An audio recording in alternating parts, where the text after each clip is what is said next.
Olá, boa noite a todos. Eu sou Fernando Sembranelli do Health Nova Hub. A gente está aqui com mais um Health Nova ao vivo. Hoje a gente está com um programa muito especial. A gente vai falar sobre o livro recém-lançado no último dia 12 de novembro. Foi dia 12 mesmo? Sobre o livro chamado Boas Práticas, Gestão de Saúde Corporativa. A gente está aqui com diversos coautores do livro, sendo a Milva dos Santos Pagano, que é coordenadora do livro e presidente da Associação Brasileira de Profissionais do RH, a Denise Aloy, que é CEO no Instituto Coalizão Saúde, o Alberto Gata, que é o diretor científico na Associação Brasileira de Qualidade de Vida, o Rodrigo Demarque, que vai nos unir na segunda metade do programa, que é gerente médico de tecnologia no Hospital Israelita Albert Einstein, e a Tânia Machado, que é CEO e fundadora na TM Jobs. Sejam todos muito bem-vindos, muito obrigado por estarem conosco hoje. Milva, agora fala um pouquinho desse projeto, do livro, por que você começou esse projeto e como foi essa escolha de coautores, por favor. Bom, esse livro, o objetivo, ele foi idealizado para servir como instrumento de transformação para quem contrata os serviços de saúde. Então, para ajudar essas empresas, contratantes, empregadoras, a contratarem adequadamente, a implantarem, a fazerem gestão desses serviços. Então, esse livro é um instrumento, O projeto ele é muito mais amplo que o livro, O projeto, na verdade, é efetivamente a implantação de boas práticas de gestão de saúde corporativa nas empresas, mas o livro é um instrumento, Até o início desse projeto. Então, eu tive aí a sorte, a grande permissão, a gratidão de trabalhar com esses 29 coautores, todos profissionais da saúde, profissionais da área há muitos anos, reunidos e que trabalharam aí em 17 capítulos do livro, que vai desde do plano da contratação do plano, efetivamente, tipo do plano, identificação, mapeamento do perfil de saúde dos colaboradores, implantação de programas de acordo com esse perfil, integração de saúde assistencial com a saúde ocupacional. Enfim, nós temos aí um conteúdo riquíssimo, bastante amplo. Falamos de saúde mental, de proteção de dados, de coordenação de cuidado, de atenção primária, de analytics. Então, tem muito conteúdo neste livro, que é justamente com o objetivo de instrumentalizar e colaborar com quem contrata, e implanta esses serviços dentro das empresas, porque uma coisa que não é mais admissível é a empresa olhar para a saúde como benefício, pura e simplesmente, Tratar a saúde como pacote de benefícios. Saúde é estratégia, saúde tem que estar dentro da estratégia da empresa e assim ser encarada e gerida, não como benefício pura e simplesmente.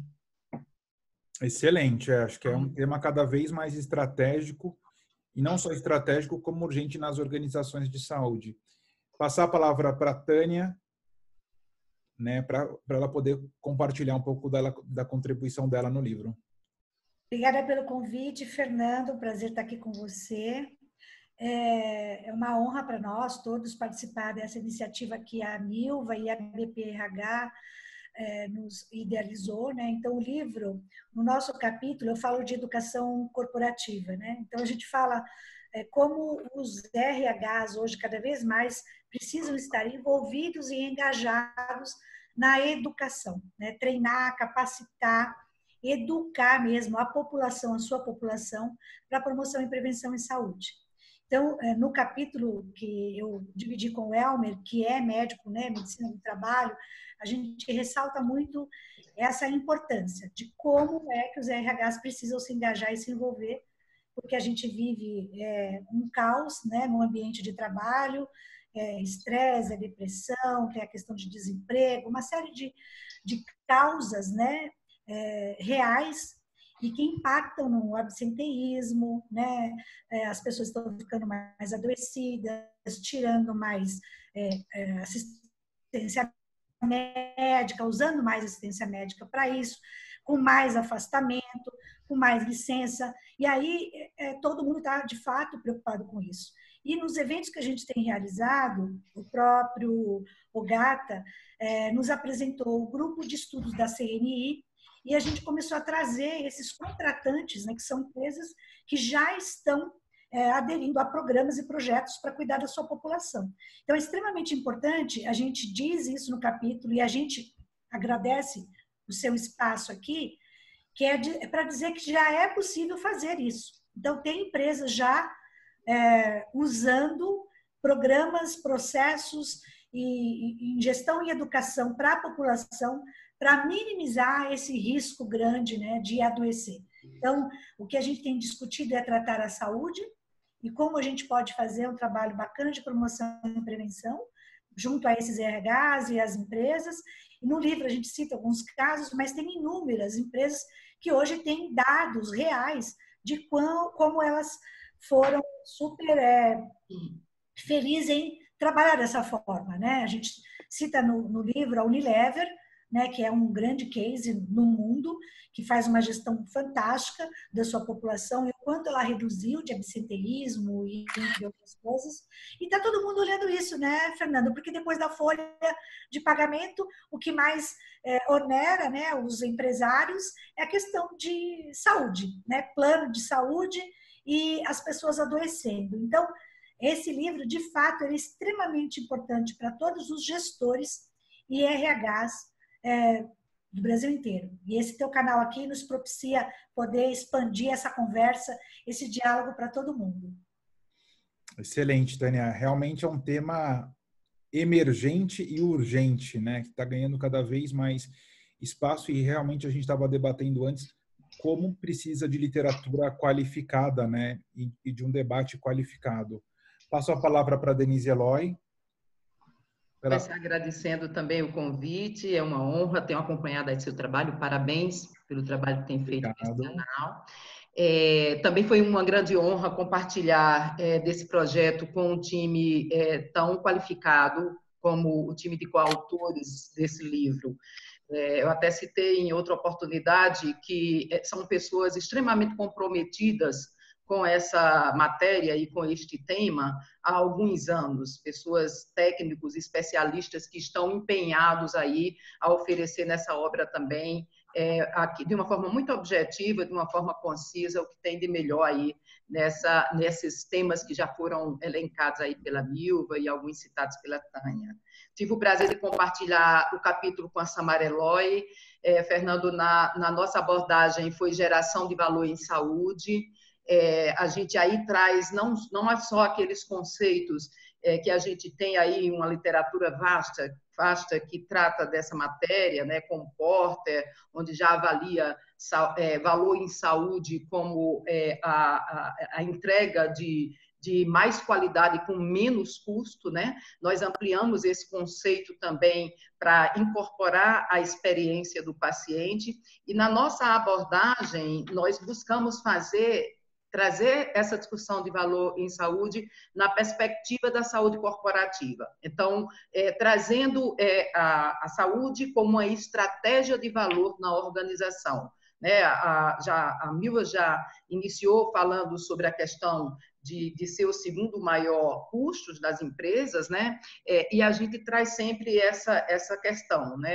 A gente, agora há pouco, também falava de como esse tema tem sido matéria em várias frentes, em vários fóruns do setor, e isso é natural, porque, como eu disse, se as empresas não aprenderam pelo amor, foi pela dor, né? pela curva crescente de custos, né? E hoje elas percebem que saúde é muito mais do que simplesmente uma oferta assistencial ou uma boa, vamos dizer assim, política de saúde ocupacional ou de saúde do trabalhador. Ela traz aí também, envolve também a questão da capacidade produtiva da empresa e o valor que ela entrega para a própria sociedade ou para seus acionistas, enfim. Então, a nossa discussão ela traz muito esse enfoque, buscando engajar não só o empregador, mas também o empregado nessas reflexões. É importante que o empregado tenha consciência do que ele não recebe apenas um benefício, ele recebe também, ele participa também de um movimento de saúde para a melhoria da qualidade assistencial, sua qualidade de assistência, sua qualidade de saúde, sua qualidade de vida, da sua família, né? E também de uma política e uma estratégia da empresa para uma contribuição mais robusta ao que ela tem para entregar para a sociedade. Então, trouxemos aí alguns itens como a importância da mudança cultural, né? Então, qualquer discussão interna em qualquer empresa sobre o que a gente pode esperar desse movimento de gestão de saúde corporativa, ela não vai ter eco se a gente não envolver todos os segmentos da empresa. Essa discussão não pode ficar só no setor de RH. Fernando, precisa sensibilizar a alta liderança, mas também precisa sensibilizar a gestão média e todos os empregados e todos os envolvidos nesse processo. É uma mudança de cultura, uma mudança diferente de ver saúde, né? Deixar de ver saúde como apenas assistência à saúde como apenas a cura de doenças e ver, de fato, a saúde como um valor para a organização e para o próprio indivíduo. Então, aqui a gente faz uma abordagem nesse sentido. No decorrer das nossas discussões, a gente vai contribuindo com mais alguns itens. Excelente. Eu acho que esse tema, né, geração de valor em saúde, acho que todos nós temos sendo provocados, né? E realmente acho que a percepção principal é assim, olha, valor muda conforme a época, muda conforme as tecnologias vão evoluindo, e certamente essa questão tem que estar né, toda a liderança envolvida nesse processo de saúde corporativa, né? Esse ano a gente... O grande desafio, Fernando, é valor para quem, né? Quando nós fizemos um trabalho aqui no Instituto Coalizão Saúde, nós tivemos um dia inteiro de workshop para definir o que era valor em saúde. Porque na perspectiva do prestador de serviço é um conceito, na perspectiva do empregador pode ser outro, na perspectiva do beneficiário de sistema. Então, para a gente deixar de enxergar o que é valor em saúde só através da nossa lente, né? A lente do interesse, seja da operadora, do prestador de serviço, do empregador e até do próprio beneficiário de sistema, e perceber isso numa jornada de saúde, seja do paciente ou seja aí no caso do empregado, quando a gente pensa numa jornada dele no seu processo de saúde assistencial e produtivo também, avaliando a saúde do trabalhador. Então, o primeiro grande desafio é mudança cultural, como a gente já citou, e o segundo é esse, deixar de ver através da nossa lente apenas e começar a ver isso como uma cadeia de saúde, como um movimento de estímulo aí para o crescimento, para o desenvolvimento do país. Tirar um pouquinho aqui a lente e ampliar o foco para uma visão mais ampla, né? Perfeito, perfeito. Alberto Gata. Bom, Fernando, obrigado pelo convite. Cumprimentando também a sua iniciativa, eu que acompanho a sua trajetória profissional desde recém-formado, né? Quero dizer que é muito satisfeito de estar aqui com você. Não, eu concordo com os colegas. Eu acho que eu particularmente tenho estudado um pouco essa questão de cultura de saúde. Eu acho que a gente realmente tem que discutir um pouco, principalmente quando a gente pensa na liderança, no C-level, nem sempre para o CEO, para a liderança, o drive da questão da saúde é custo-eficiência médica, sabe? Muitas vezes o drive é potencializar, maximizar o resultado de capital humano, né?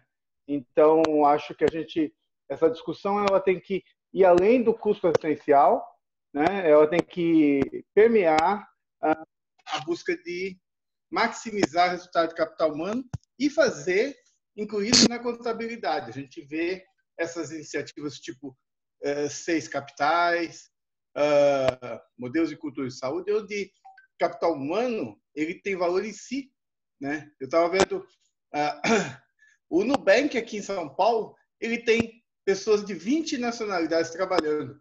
Quer dizer, é praticamente uma empresa que a gente fala assim, não, se não fosse aqui, estaria lá no Vale do Silício, né? Quer dizer, o que essas empresas buscam? Elas buscam capital humano, né?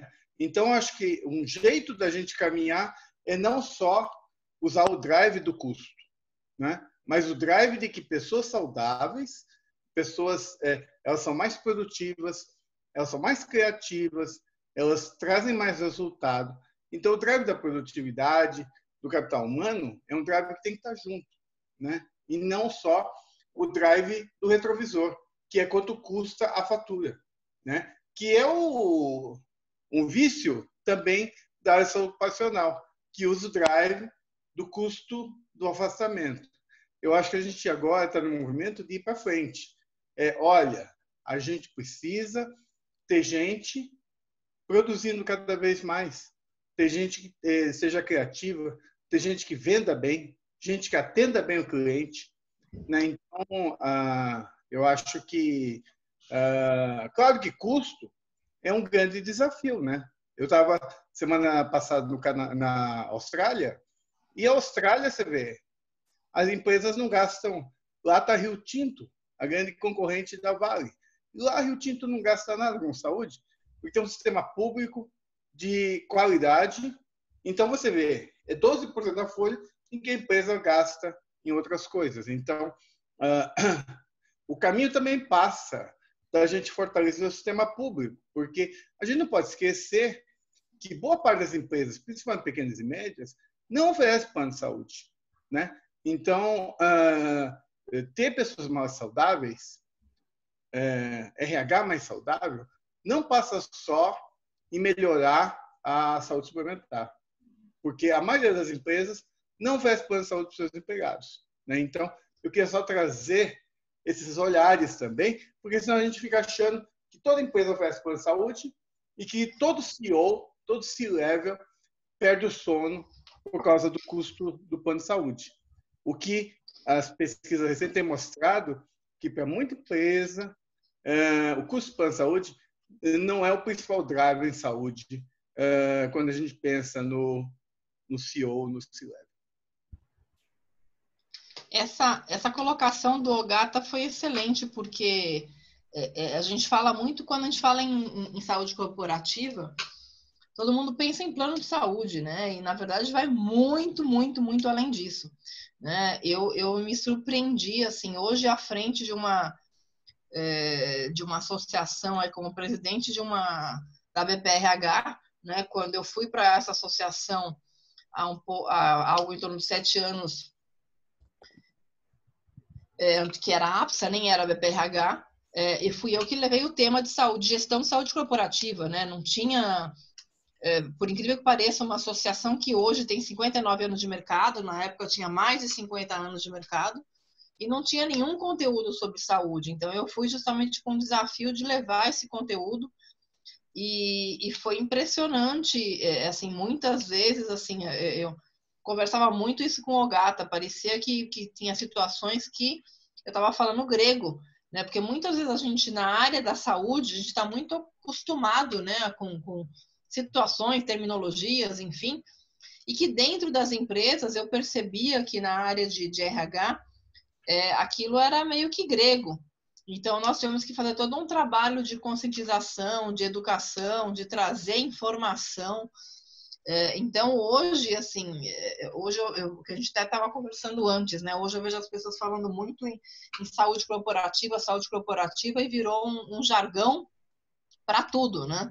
Mas tem muitos que acham que saúde corporativa é plano de saúde, tem outros que acham que é custo, tem outros que acham que já vão para o lado de acidente de trabalho, de medicina, de saúde, de acidente de trabalho, a parte de saúde ocupacional. Então, assim, é um mundo, né? Saúde corporativa é um mundo. E sem sombra de dúvida, como a Denise colocou e eu concordo, não podemos achar que assim a gente vai falar em saúde, em estratégia dentro das empresas, envolvendo uma área só, envolvendo RH, não, tem que envolver a alta liderança sim. Eu percebo cases muito bem sucedidos em empresas, quando você tem o envolvimento do médico do trabalho, quando você tem a integração da saúde ocupacional com a assistencial, né? Quando você tem um trabalho de conscientização, de educação das pessoas, isso faz muita diferença, né? E vai muito além de plano de saúde, de contratação de plano de saúde, de redução de custo, né? Tem muito mais a ser feito, né? Mesmo porque quando a gente fala em custo, você tem custos diretos e indiretos na saúde, né? Quando a gente fala que a segunda maior despesa você perde para a folha de pagamento, a gente está falando muito no custo direto com o benefício, né? Mas sem levar em consideração afastamento, baixa produtividade, acidentes de trabalho, enfim, tem muita coisa aí dentro desse pacote. Perfeito. Não, eu gostaria de fazer duas provocações que eu acho que são fundamentais. Primeiro, a Denise falou a importância da mudança cultural. Eu acredito em gênero, número e grau, né? Como foco do meu trabalho é inovação, eu percebi logo no começo, assim, o problema muitas vezes não é budget, né, não é o orçamento, mas se a cultura não estiver pronta para um processo de transformação, nada vai frutificar dali. Por outro lado, o pessoal fala, não, é só transformar a cultura. O que eu comecei a entender é que cultura tem um aspecto tem as suas similaridades com religião. É só mudar de religião. É só mudar? Não vai custar nada aí, ó. É só mudar o seu sistema de crenças. E isso eu comecei a entender quão profundo vai esse desafio, né? E que por isso nessa era de transformação digital você tem um Magazine Luiza que está realmente transformando e tem outras organizações que continuam no seu caminho. Então, realmente, né? E eu acho que é um privilégio a gente estar aqui nessa conversa compartilhando esses valores que você vê que é muito grande. Você concorda, Milva? É demais, assim. Né? E outra provocação é que o seguro-saúde é isso, é um seguro-saúde, né? Se ele vai promover a saúde, olha, quiçá seria ótimo, mas nem sempre, né? E muitas vezes, o duro que eu acho que o Agata fez muito essa provocação do tamanho desse custo. Mas a gente está pagando para as pessoas terem acesso a um seguro-saúde, para terem acesso a uma coisa que pro forma. Quer dizer, que eu acho que o grande desafio, de fato, é a gente investir em saúde, como foi a provocação de muitos de vocês, né? Ô, Fernando, só fazer um comentário rápido em cima do que você falou. Eu acho que isso é super importante, porque quando a gente fala de fazer saúde, de ter gente mais saudável, e fala muita gente, assim, a gente tem a tentação de dar mais valor do que tem a ANS, a agência reguladora, sabe? A agência reguladora, ela tem um escopo muito limitado, só em operadora. E ela só consegue motivar operadora. E aí, a agência fala assim, não, vou fazer promoção, prevenção, né? E eu participei da avaliação de programas por muito tempo, através da Organização Pan-Americana de Saúde, né? Então, o que essas ações estimuladas pela agência de verdade melhoraram a saúde das pessoas, a saúde dos usuários? Quase nada, sabe? Então, eu acho que a gente tem que, na questão de saúde corporativa, saúde populacional, redimensionar a importância e o papel da agência reguladora, que é uma agência que regula os planos, mas ela não promove saúde. Ela pode ajudar realmente a evitar distorções do sistema, mas mesmo assim você vê esse boom de fusões e aquisições e tal. A agência continua dizendo que não tem oligopólio na saúde suplementar, né? Ah, mas porque tem 1.000 e tantas empresas operadoras. Ah, ok. Mas tem 3 que dominam uma boa parte, né? Então, quer dizer, eu acho que tem que também redimensionar os parceiros.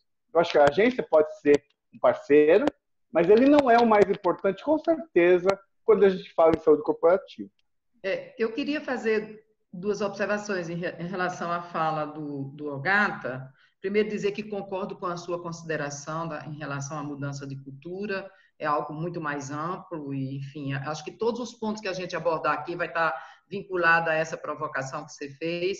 E quanto a essa fala do Ogata, eu queria destacar 2 coisas, Ogata. Nós temos na nossa cultura, no setor, uma mania, quer dizer, um hábito de esperar que o Estado regule para o setor melhorar. Então, eu trabalhei 23 anos em operadora, como executivo em operadora, e a gente se queixava muito, e ainda se queixam, né, as operadoras, de algumas provocações ou exigências da ANS.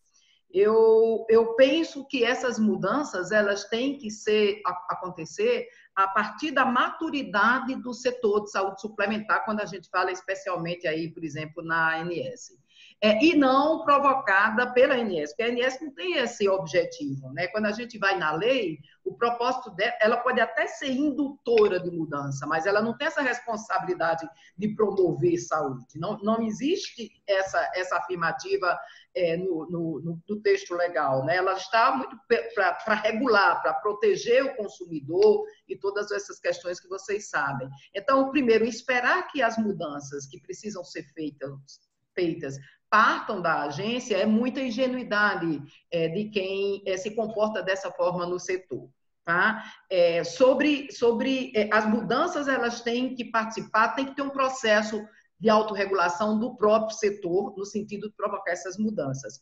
E eu acho que, nesse tema que a gente está falando especialmente, eu até comentei com a Milva, e Milva até já abordou isso no início da fala dela, tem muita gente falando sobre isso. Houve uma empolgação geral sobre saúde corporativa, né?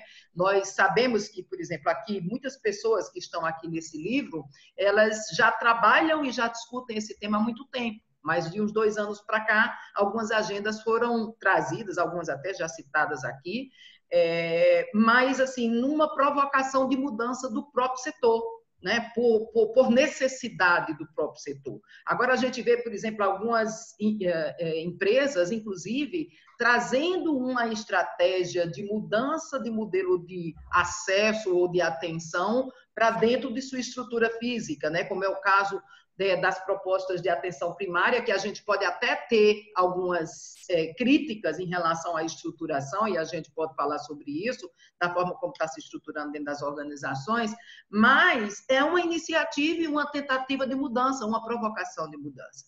Então, eu só quero ter eu disse que do início que ia tentar, e de vez em quando a gente ia discordar também um pouquinho aqui, né? Eu quero dizer que eu entendo a preocupação do Ogata, mas acho que a gente, assim, não podemos eleger culpados quando eles não têm essas responsabilidades. Concordo com você, Ogata, quando você diz que o sistema, os executivos, os gestores têm esse hábito de aguardar órgão regulador, né? E isso faz parte da cultura do nosso país. A gente acha que tem que estar abaixo do braço do Estado em tudo, e o setor privado vem fazendo essa provocação de ter um maior protagonismo nesse processo. Não só quando a gente fala de saúde suplementar, mas como quando a gente fala no sistema de saúde como um todo, né? Você falou aí de integração do sistema público da saúde assistencial com a saúde corporativa. A gente tem que lembrar que esse mesmo trabalhador também é assistido, ele não é assistido ou pelo plano de saúde ou pela saúde pública, né? Na hora que ele tem, por exemplo, um sistema de imunização, né, ou uma política de imunização e outras questões que são conduzidas e traduzidas através do setor público, a gente tem uma provocação. Ele também era esse beneficiário do setor público. Então, o que eu queria só, assim, as suas considerações, eu acho que é uma preocupação importante, mas eu acho que nesse processo o papel da agência é ser indutora de mudança e nunca promotora da mudança, né? Acho que a gente tem tentado aí provocar as instituições, e aí a gente tem várias instituições, inclusive o ICOS, levando essa discussão do empoderamento e do engajamento do beneficiário do sistema, daqueles que custeiam, enfim, trazendo inclusive a indústria para essa discussão. Num estudo que a gente tem no Instituto Coalizão Saúde, mostra que quando a gente compara os países da OCDE, a nossa população, a nossa... Eu só preciso fazer uma intervenção em função da Tânia, que vai ter que nos deixar em breve, para ela também contribuir. Não, eu acho fundamental, assim, realmente é o papel. Eu acho que é uma pergunta que lá no CBEX a gente discute muito: como você está formando o líder de saúde do amanhã? Quem vai liderar, né, essa transformação da saúde? Eu acho que essa discussão é fundamental. Obrigada, Fernando.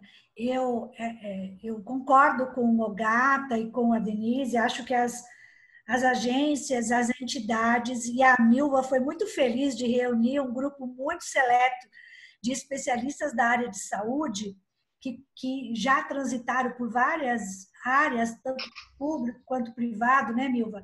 Mas a gente não pode esquecer que esse livro ele foi direcionado para os RHs, para os contratantes, né? Então, eu queria de novo resgatar aqui esse pensar e esse motivar e engajar os RHs para essa mudança, né?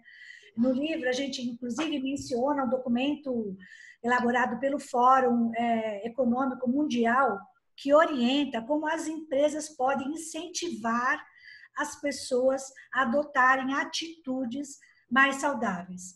Então, essa responsabilidade é do ser humano, é de cada um. E aí, acho que é um grande desafio nosso como gestores de entidades e do setor de saúde, e principalmente da BPRH e da Milva como presidente da BPRH, de como a gente vai ajudar essas empresas, essas organizações, né, se organizarem para trabalhar promoção e prevenção em saúde. E quanto ela ganha com isso? Quanto isso é positivo? E dizer que já é possível fazer. Porque a gente... eu concordo com a Denise quando fala, está todo mundo falando, é verdade, mas isso é ótimo.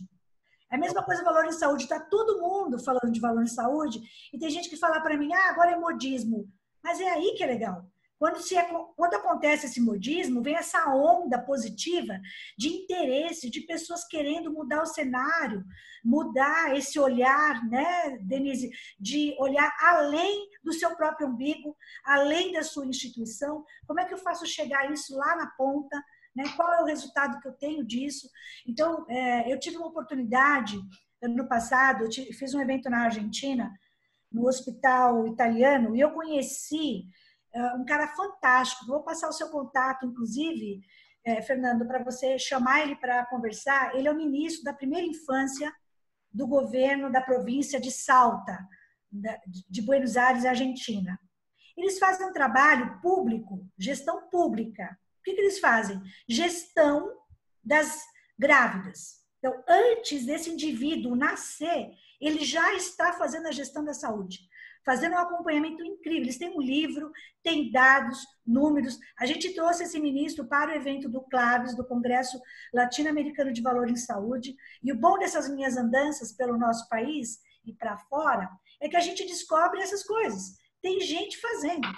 Então, assim, Salta é um município muito pobre, muito pobre.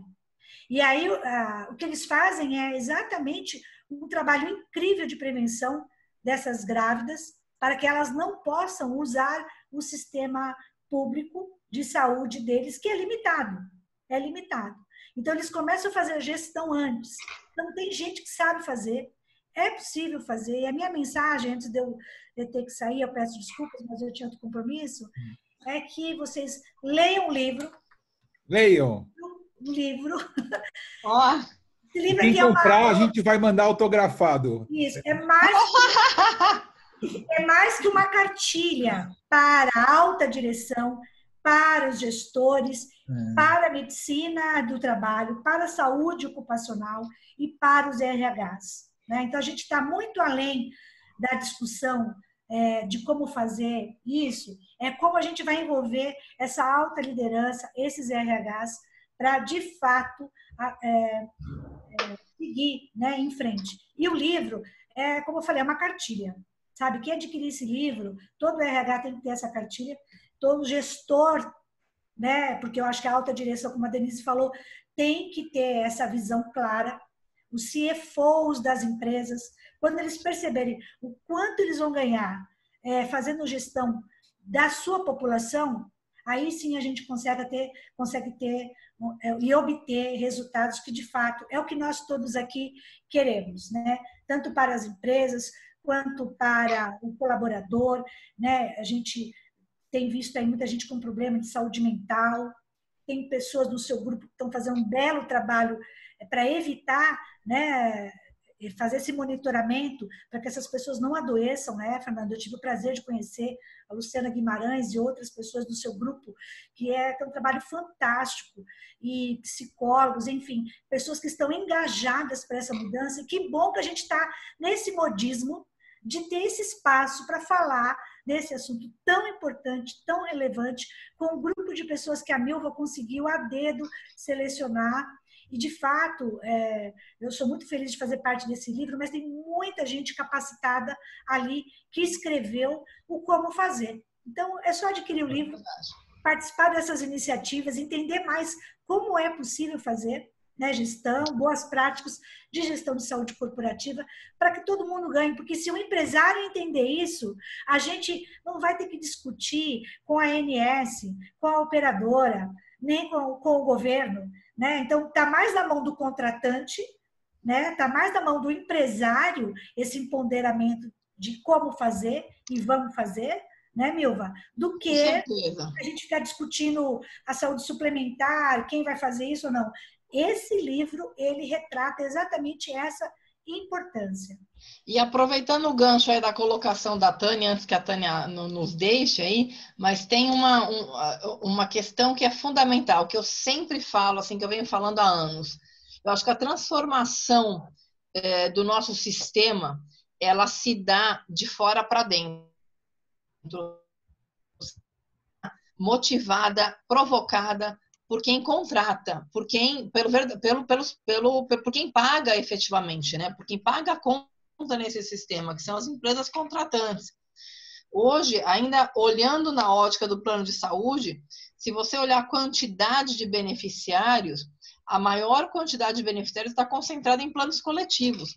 Então, as empresas, e como aqui nós estamos falando de saúde corporativa, então de empresas, então a empresa conscientizada, a liderança conscientizada, com instrumento, com informação, ela demanda de uma maneira diferente. E a partir do momento que ela passa a demandar de uma maneira diferente, que ela tem instrumento, que ela tem condições, que ela tem capacitação para demandar diferente, todos os players têm que se movimentar para atender essa demanda de um outro formato. Então, eu acho que assim, a empresa, ela tem que ser cada vez mais, a gente fala isso há anos, né, Ogata? Cada vez mais protagonista nessa gestão de saúde. Então, assim, porque é quem contrata, é quem paga, é quem escolhe que tipo de player, de parceiro vai querer colocar para dentro. Então, Fernando, quando a gente fala em mudança de cultura, e foi muito bem colocado, né? A mudança de cultura, ela passa, inclusive, por sair da zona de conforto, entendeu? Então, para que as empresas efetivamente assumam o seu papel de protagonistas, e estão assumindo cada vez mais. Nós temos cases fantásticos, quer dizer, há anos aí nessa área, eu vejo a evolução e a diferença do mercado. Independente de qual foi o motivo, né, do que foi o fator gerador, do que mobilizou as empresas a se mexerem, o fato é que elas estão efetivamente se mexendo. Então, e isso você vai mudando uma cultura, você vai quebrando paradigmas, você vai fazendo uma transformação no mercado. Então, sim, aí tem mudança de cultura, o Ogata bem colocou a questão do papel da ANS, até para minimizar esse papel, e eu concordo com ele, porque eu vejo, até à frente de uma instituição de RH, às vezes eu vejo disparates eu recebo, às vezes, consultas de empresas com dificuldades, achando que não podem mexer no plano, fazer isso ou aquilo, fazer alterações que querem fazer, porque vão ser penalizadas pela agência. Eu falei, gente, a agência não penaliza a contratante, a agência regula o mercado e penaliza a operadora quando é devido, né? Não contratante, isso não existe. Então, às vezes, os próprios players do mercado utilizam, né, a agência ou como escudo ou como pretexto para fazer ou deixar de fazer alguma coisa. Então, eu achei muito importante a colocação do Ogata de que a agência não tem esse papel todo, né, dentro, especialmente quando a gente fala de saúde corporativa. Né? A agência regula operadoras, ponto. Né? Ela induz uma promoção de saúde, sim, ela vem fazendo esse trabalho, eu acho que ótimo que faça, mas ela não tem como acessar, ela não tem gerência sobre quem contrata, né? Ela não tem gerência sobre as empresas empregadoras contratantes. Então, eu acho que, agora, Fernando, esses ambientes de discussão, esses fóruns de discussão são excelentes, porque isso faz parte, inclusive, do processo de mudança de cultura, porque a cultura ela muda a partir de uma conscientização. Se você não conscientiza, se você não traz ferramentas de conscientização, ambientes para conscientização, não dá nunca para chegar em mudança de cultura. Então, que bom que estamos aqui reunidos e temos essa oportunidade de estar debatendo sobre o tema. Não, perfeito. E para nós é uma alegria, né, fazer isso, porque o feedback que a gente tem, mesmo agora a gente está aqui com o Marcelo Tournier, o Marcelo Nita, o Felipe Braga, né, o Marcelo Tournier que agora está morando no Vale do Silício, um colega médico, trabalhou no SESI, né, com medicina, inovação e medicina do trabalho. Então, a possibilidade de conexão, né, e de debate que a gente tem através da tecnologia é única, né? E apesar dos desafios tecnológicos iniciais, é muito importante a gente poder debater, porque acima de tudo aqui a gente está dando acesso para que as pessoas tenham acesso a essa discussão, né? E essa discussão me parece muito relevante, assim. Primeiro, porque vocês estão, né, e o livro também, porque vocês estão formalizando diversos pontos de vista, quer dizer, tem um embasamento muito sólido, né? Agora eu faço uma provocação para o Ogata. Ogata, você trabalha muito tempo com qualidade de vida. E agora, cada vez mais, tem uma discussão de saúde corporativa. O que está mudando nesse cenário? Os desafios das empresas me parece que estão aumentando, a barra está aumentando. Primeiro, é o que a gente estava comentando aqui, as pessoas estão trabalhando mais tempo, né? Vi de nós, assim. Eu estou falando, nossa, daqui a pouco eu faço 40 anos e estou começando a minha vida, porque, quer dizer, o nosso tempo de vida profissional está aumentando. Né? A gente tem que trazer mais diversidade para as empresas. Não dá simplesmente, né? Você tem que ter diversidade de gêneros, tipos, tal. Então, aí a gente tem que ter as pessoas vivendo mais. E uma coisa que eu vi, inclusive na minha família, a gente até então viveu um cenário de crise. No cenário de crise, as empresas adoeceram e muitas pessoas, muitos executivos adoeceram nesse cenário também, né? E aí tem toda uma questão de conscientização, quer dizer, né, que realmente, assim, acho que o brasileiro vai à luta, mas às vezes a gente coloca a saúde em segundo lugar, inclusive o executivo está no topo da cadeia de comando. Você está escutando, Gata? Tô. Não, você é que você já mostrou a cobra e matou o pau e matou. Eu acho que você tem toda a razão.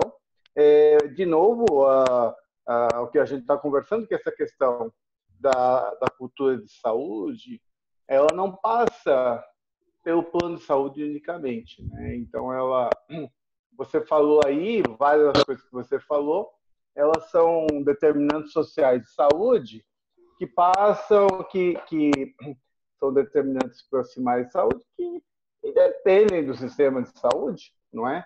Então, assim, como eu trabalho, de que maneira eu me alimento, como eu desloco nas cidades, qual é a taxa de violência urbana, né? Então, quais as exigências de consumo. Você citou aí, e a gente acha que também o meio corporativo é homogêneo, assim, a gente vê as empresas de comércio varejista, construção civil, que vende apartamento, muitos deles, se não a maioria do comércio varejista, não tem salário. Ele vive da comissão, né? Da comissão. Imagina, hoje qual é a ocupação que as pessoas têm? São freelancer, né? Uber, são freelancer. Nós temos essa discussão lá na Austrália com o pessoal de Singapura, e lá em Singapura tudo é regulado pelo governo, né? E eles estão muito preocupados, assim, realmente, de que você tem que apoiar e melhorar o nível de saúde dos freelancers, da turma que trabalha no Uber, iFood, etc., porque são trabalhadores também, né? Então, realmente, esse escopo de pensar na questão da operadoria, eu acho que essa discussão de valor em saúde ela é muito oportuna, porque quando você traz valor, o que é valor para uma companhia? Né? Hoje, quando se fala em valor em saúde, e o sistema discute, ela fala só sobre valor em saúde do evento no hospital, sabe? Por isso que tem muita coisa de valor em saúde em câncer, valor em saúde em cirurgia, em prótese, porque essa discussão está focada em custo, não em valor, na verdade, mas é o valor monetário que se paga por um procedimento no hospital, né? Então, quando você fala, não, é porter, não sei o que, você está falando de custo, né? E aí, assim, então tem são outros atores, eu acho que aí até eu queria outros atores e outros fatores que influenciam. Por isso, quando a Milva coloca que na empresa saúde como valor, ela tem que contemplar isso, né? Se a gente olhar eu estou citando ao certo, está muito fresco na minha cabeça que eu estava lá para passar, mas assim, a primeira página do jornal, eles têm um sistema de saúde excelente, mas está a primeira página do jornal que saúde mental é um enorme problema na Austrália. Eles têm taxas altas de suicídio, né?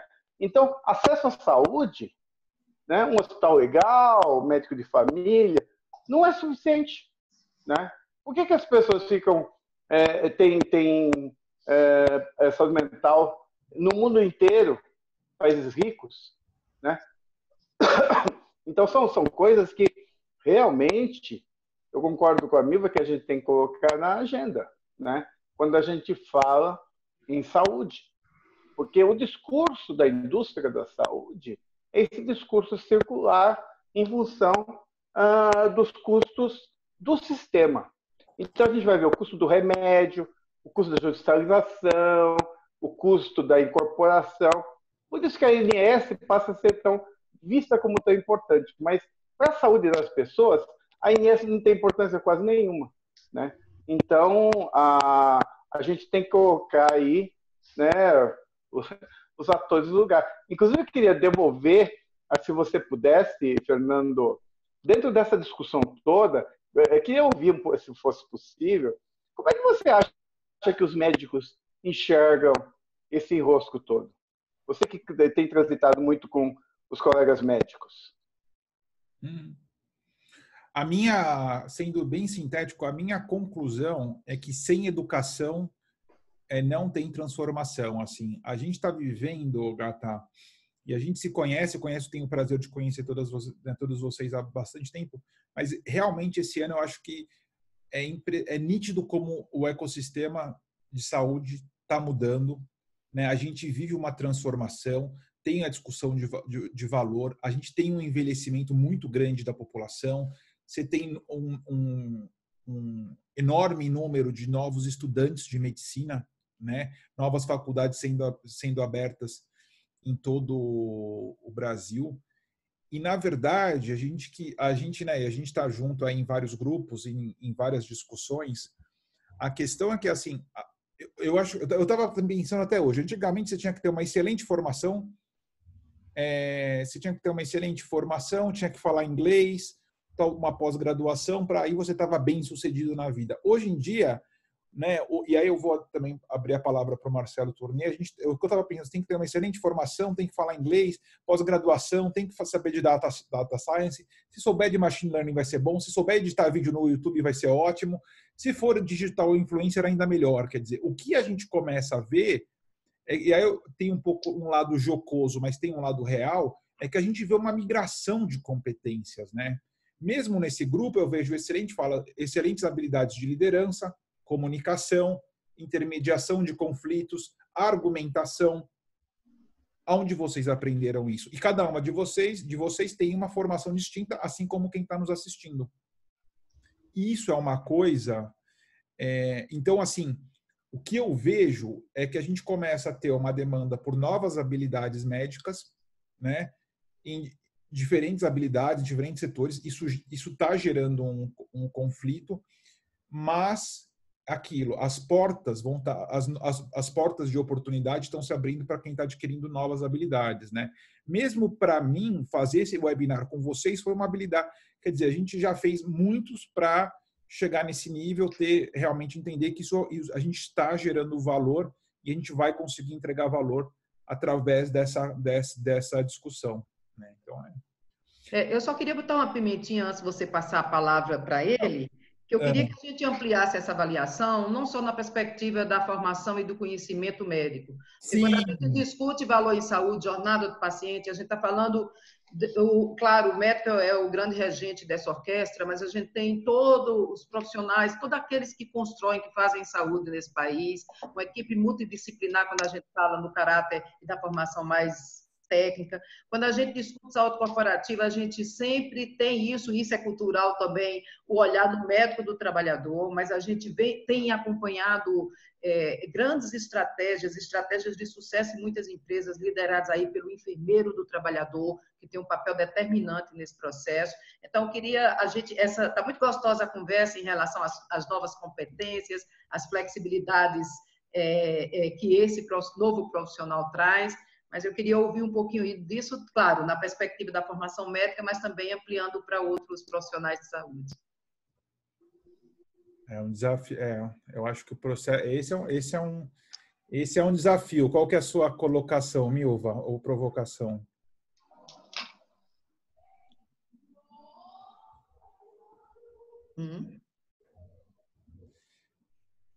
Alô? Não, acho que olha, na minha fala. Não, eu só ia fazer mais uma observação, né? Que quando a gente fala sobre, e aí voltando um pouquinho quando o Ogata colocou, e eu concordo muito com ele, sobre essa questão do impacto, de como fazer essa mobilização, envolvimento, todo mundo falou sobre isso, eu ia dar um dado também, que saiu recentemente, né? A família brasileira, ela tem um desembolso de cerca de 7% das suas receitas em saúde. Quando você compara com os países da OCDE, esse percentual é de 3,8%. Então, o Ogata falou de algumas experiências internacionais e falou também de uma nova população que surge pela questão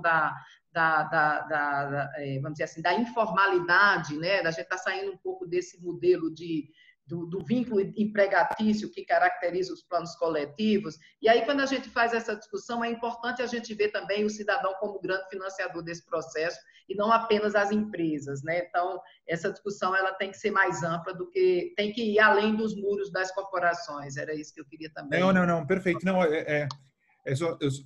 vamos lá. Em relação à formação dos profissionais de saúde, o que a gente vê? Eu fiz Unifesp, depois eu fiz USP. Eu creio que a gente tem uma ênfase muito grande na formação técnica aqui no Brasil, né? E uma pouca ênfase na formação de experiências de liderança, no desenvolvimento pessoal da pessoa. Faz diferença? Faz diferença. Porque, no fundo, uma pessoa que hoje passa por esses vestibulares que são extremamente competitivos. As pessoas não têm ideia, mas muitas vezes é mais difícil você entrar na USP pelo processo seletivo do que entrar em Harvard, porque são diferentes formas de avaliar o aluno. A pessoa tem a capacidade de aprender. Isso é nítido, né? E isso é nítido e é demonstrado ao longo do tempo. E para mim é muito impressionante. Tem muitos colegas que eram medianos durante a graduação e depois realmente se tornaram profissionais brilhantes, de destaque. Mas realmente a gente tem uma questão de formação de lideranças. Porque hoje, mesmo nos nossos eventos, nos nossos encontros, nos nossos debates online e presenciais, né, o próprio Marcelo, a gente tem o próprio Gata, que a gente tem uma série de exemplos de profissionais de saúde que se tornaram líderes, se especializaram em suas áreas, quer dizer, e estão ajudando ativamente a construir essa nova realidade. O que me preocupa, por exemplo, eu fui um profissional, um estudante que durante a graduação tive um episódio de depressão, não foi diagnosticado, isso pode dar um problema, isso pode ser gravíssimo, né? O nosso processo de vestibular, por exemplo, chega a ser cruel.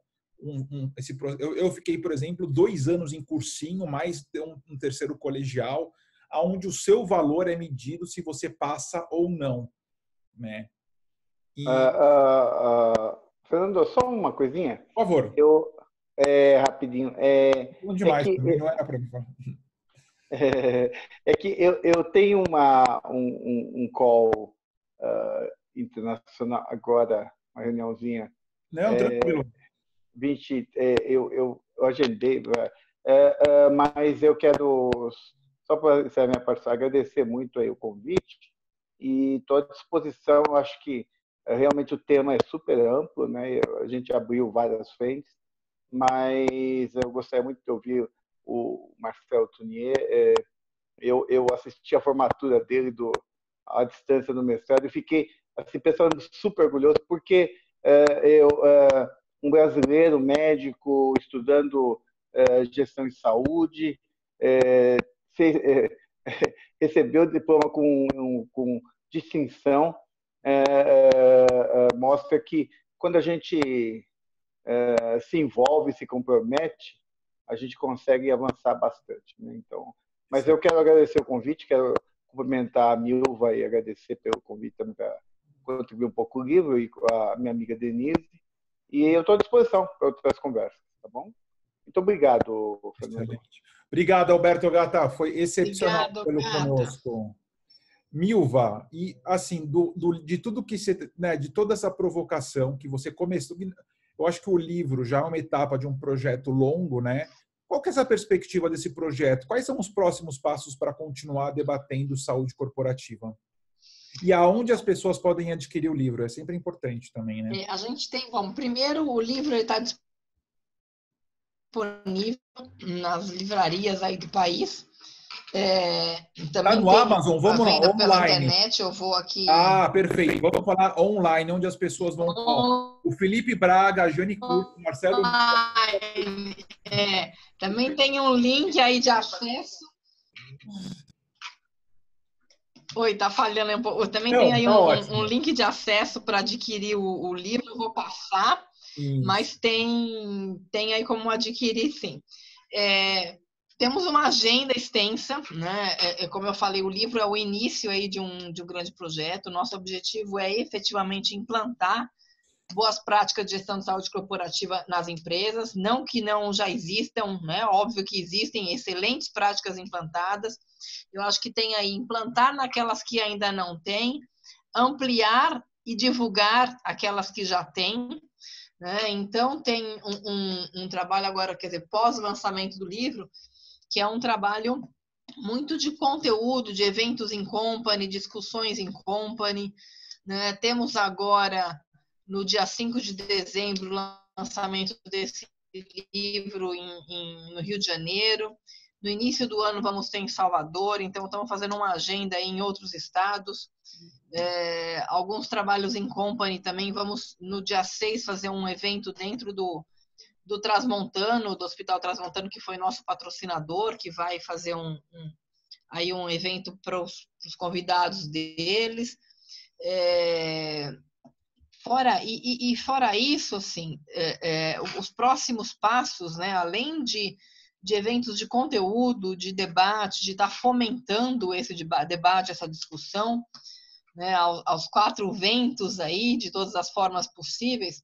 Além disso, a gente vai rumar para um trabalho de capacitação, efetivamente, de cursos de capacitação, né, de profissionais que trabalham com gestão de saúde dentro das empresas, capacitação das empresas, então, assim, programas de mentoria para capacitar e desenvolver essas empresas na implantação de boas práticas. E o ano que vem a gente lança um programa de certificação de boas práticas em gestão de saúde corporativa para aquelas empresas que já têm boas práticas implantadas. Então, sempre com o objetivo de estar fomentando. E quando a gente fala em empresa, em saúde, isso é um valor, né? Saúde, efetivamente, como um valor para a empresa, né? Porque uma empresa certificada em boas práticas de gestão de saúde corporativa já é uma empresa que está na frente, que é uma empresa que se preocupa com o seu colaborador, que tem um outro olhar, que tem uma outra visão, né? Que coloca efetivamente saúde na pauta, saúde como estratégia. Então, é uma outra abordagem. E é isso que a gente quer atingir, Fernando, porque quando a gente fala em saúde, assim, para quem é da área, para os players de saúde, é um negócio, né? Mas, para quem está do outro lado, isso impacta em vidas, né? Isso impacta em comunidades, em famílias. O impacto é muito amplo. Então, não dá para a gente... não olhar, né? não se sensibilizar com isso, não perceber a diferença que nós podemos causar, a transformação positiva que nós podemos causar. Mesmo porque Brasil não é São Paulo, nem Rio de Janeiro, né? Aqui a gente está discutindo gestão de saúde corporativa. Você vai um pouquinho mais longe de São Paulo, e você tem realidades drásticas, né? De falta de acesso, de falta de coisas básicas, né? Uhum. Então, eu acho que, assim, as empresas, até pela sua malha, né, de distribuição, pelo seu acesso, pelo tempo que as pessoas passam dentro das empresas, as empresas têm um poder de transformação, de disseminação, de mudança, de conscientização e, consequentemente, de transformação de cultura muito grande. Então, é através das empresas conseguir fazer essa transformação, né? Aquele movimento em ondas, né? Aquela pedra que você joga no lago para você propagar aí uma mudança maior. É isso mesmo. Realmente, esse ano eu viajei para a Bahia em projetos de palestra, e realmente é fundamental nós conhecermos o Brasil, né? E o Ogata fez uma provocação importante no sentido de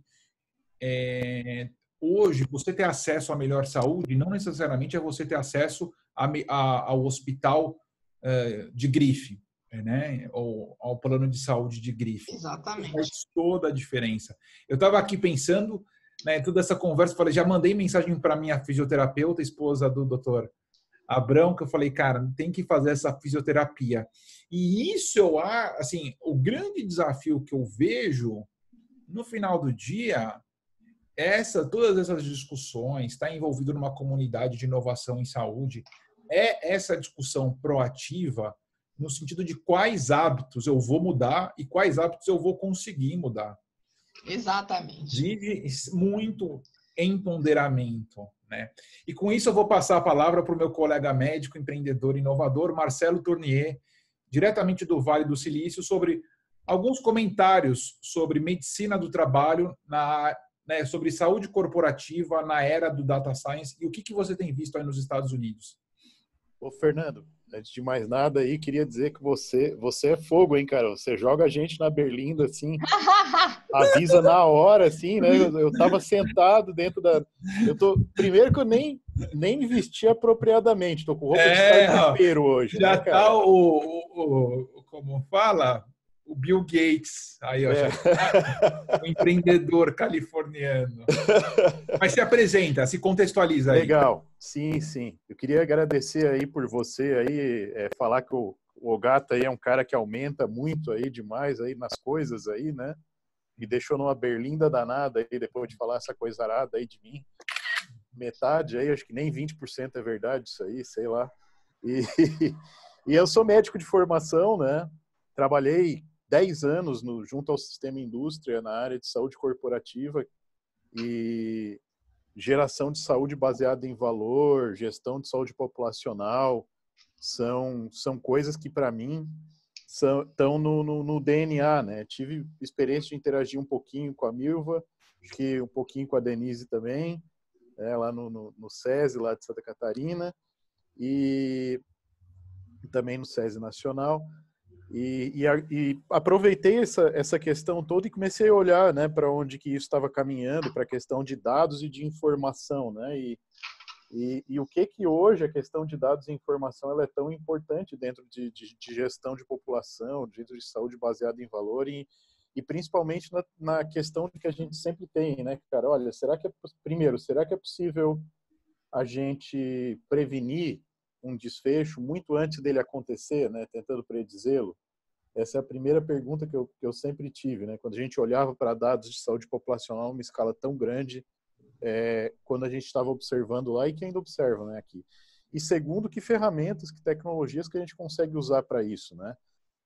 Amanhã eu vou fazer uma mini palestra aqui para o pessoal aqui na empresa, justamente para provocar um pouco isso aí, porque essa conversa toda de value-based care, ela surgiu praticamente, né, dentro do contexto americano de um sistema de saúde que tá ferrado. É fadado a quebrar um dia isso aqui. Um sistema de saúde que tem um aumento real de custo, né, ajustado para a inflação, ajustado para crescimento de PIB de $1 trilhão, em 10 anos, é impossível uma coisa dessa ser sustentável a longo prazo. Então, e mesmo assim, a gente começa a ver, e eu trabalho numa empresa que está relacionada a value-based care aqui também, né? Além do meu trabalho com meus parceiros brasileiros aí na área de IA para a saúde populacional. Mas o que a gente vê aqui é o seguinte, que os estudos estão mostrando isso, inclusive, para a gente, né? Que por mais que o pessoal continue com a falácia de value-based care do jeito que continua se falando, principalmente aqui, a maioria das vezes você não vê uma ponte efetiva entre o que se mede em termos de saúde baseada em valor e o desfecho verdadeiro do ponto de vista da saúde e da qualidade de vida do paciente, que era aquilo que o Ogata estava falando. E muitas vezes isso acaba acontecendo, e saiu um artigo do JAMA agora faz acho que mais ou menos um mês, inclusive com um ponto de vista muito contundente de um médico falando sobre um conceito muito novo, que eu nunca tinha ouvido falar, que se chama Cascadings of Care, que é cascatas de valor, né? O que é isso? Eles começaram a estudar como se fosse um efeito bola de neve, né? De uma decisão, por exemplo, errada de cuidado, né? Que o médico pode ter com relação ao paciente e o impacto que isso vai ter, não só no ponto de vista de dano à saúde do paciente, mas também de dano financeiro para todos os atores que estão envolvidos, né? E o que eles descobriram fazendo uma survey com os 450 médicos, né, uma survey anônima, eles descobriram nesse inquérito que 83% das decisões que os médicos tomaram em relação ao paciente acabaram gerando algum prejuízo, ou físico ou financeiro, para aquele paciente. Então, é uma estatística assim, assustadora. Mas quando a gente começa a pensar um pouco no ponto de vista, né, de que o nosso sistema de saúde ele acaba sendo muito mais um sistema de doença do que um sistema de saúde, né, gente?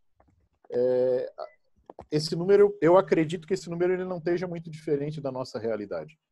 E num ambiente, né, em que a gente vê, principalmente em empresa, que é um ambiente mais controlado, né, que é um ambiente onde a gente tem controle um pouco melhor das variáveis, porque a gente tem uma coorte ali, tem uma população em que a gente está acompanhando um pouco melhor, a gente vê um impacto de tudo isso, né, em termos de custos que vão se somando para a empresa, que vai ter que pagar vários procedimentos e medicamentos, às vezes, para o paciente que não precisava daquilo, que, na verdade, o paciente ele precisava de uma ação mais preventiva ou uma ação, às vezes, até preemptiva, né, nesse momento. Então, hoje eu tenho essa provocação, né, e eu tento trabalhar principalmente com os parceiros, né, que estão querendo mexer nessas questões de dados, de como que a gente pode começar a desenhar métricas, como a gente pode desenhar sistemas, como a gente pode conceber indicadores que comecem a fazer essa mudança, comecem a construir, na verdade, um sistema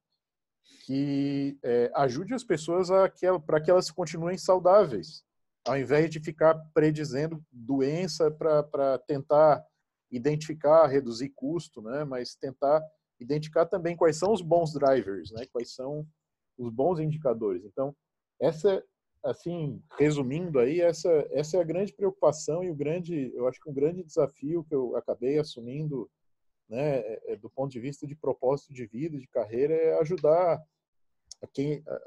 a esses amigos, a esses parceiros, a esses colegas do ecossistema que estão interessados em usar esse tipo de ferramenta para construir um sistema de saúde melhor, um sistema de saúde que valorize e recompense bons comportamentos, que valorize e recompense a saúde, de fato. Né?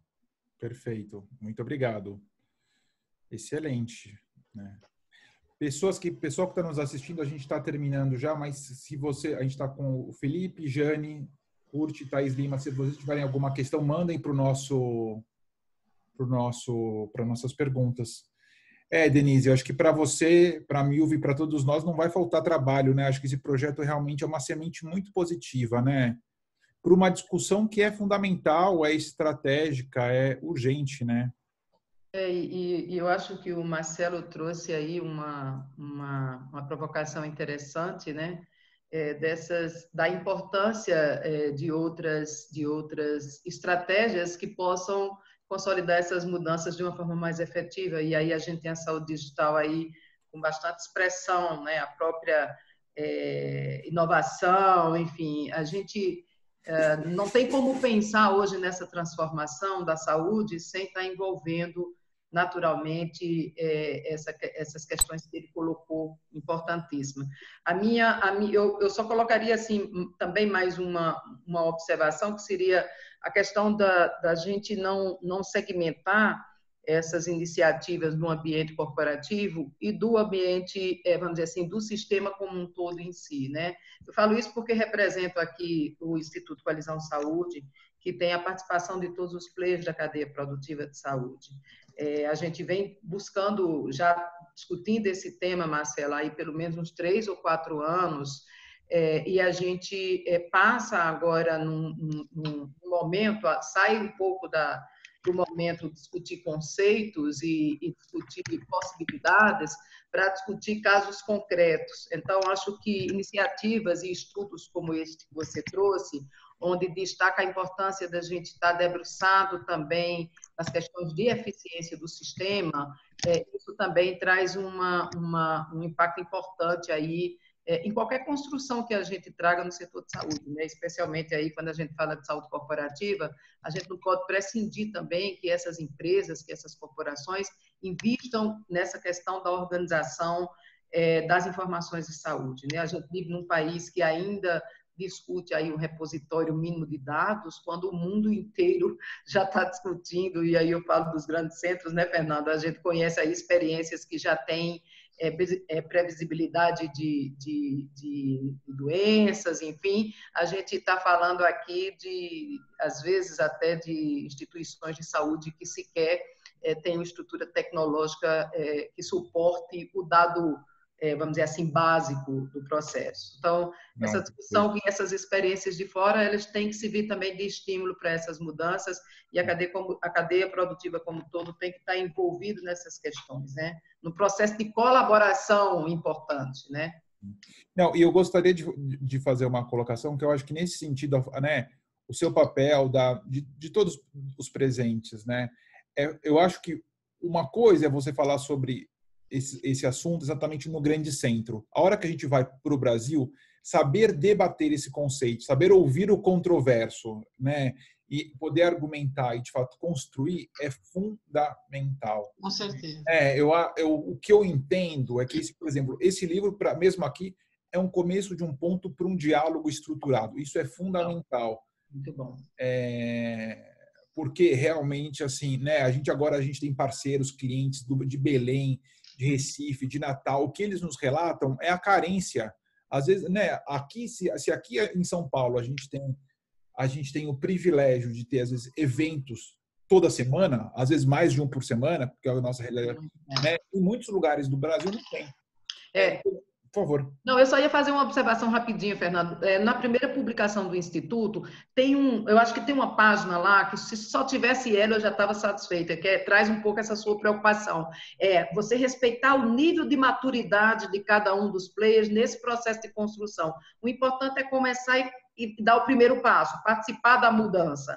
Mas, assim, essa questão de você respeitar a maturidade de cada player, e aí a gente fala de São Paulo e de outra região do Brasil, mas dentro de São Paulo você tem regiões com maturidades diferentes. Então, acho que esse processo de construção, ele tem que respeitar mesmo esses níveis de maturidade diferente, não só nas questões de estrutura tecnológica, mas também de formação, de conhecimento, etc. Né? Uma observação que isso, também na literatura, a gente tem esse componente de destaque, né, de níveis de maturidade que tem que ser percebidos. E quando a gente fala em saúde corporativa, assim, essa questão da maturidade também é muito importante, porque você tem empresas não só diferentes no aspecto de segmento de atuação, e isso por si só já traz uma grande diferença no olhar que ela tem, né, na gestão que ela tem, mas não só diferentes em segmento de atuação, estrutura, cultura, etc., mas diferentes quando a gente fala especificadamente na saúde, na gestão da saúde. Você tem empresas estruturadas e amadurecidas de formas muito distintas. Então, você tem uma escala aí que vai do 0 ao 100, muito próximo. Então, o fato de ser uma empresa grande não significa que ela tenha gestão, e o fato de ser uma empresa pequena não significa que ela não esteja olhando para a questão da saúde de seus colaboradores. Então, aí, de novo, né, vem a palavra cultura, vem a palavra, o foco, né, que essa empresa dá também para a saúde, enfim. E a gente tem que respeitar, porque muitas vezes o que você está querendo oferecer para a empresa em termos de mudança, ela não está preparada ainda para absorver, não faz parte do momento dela, não faz parte da cultura dela, não é o que ela quer, não é o que ela precisa, então não adianta. E esse é o grande desafio, muitas vezes, quando as empresas implantam programas de saúde. O desafio é conseguir fazer isso olhando para a cultura da empresa, olhando para as necessidades da empresa, olhando para aquilo que ela realmente precisa e pode, né? Porque às vezes você coloca às vezes você não consegue ter engajamento porque existe um descolamento entre aquilo que está sendo implantado e aquilo que a empresa está efetivamente preparada para absorver. Perfeito. Isso eu acho que por isso que é fundamental a maturidade do profissional que está apoiando a empresa nesse processo, né?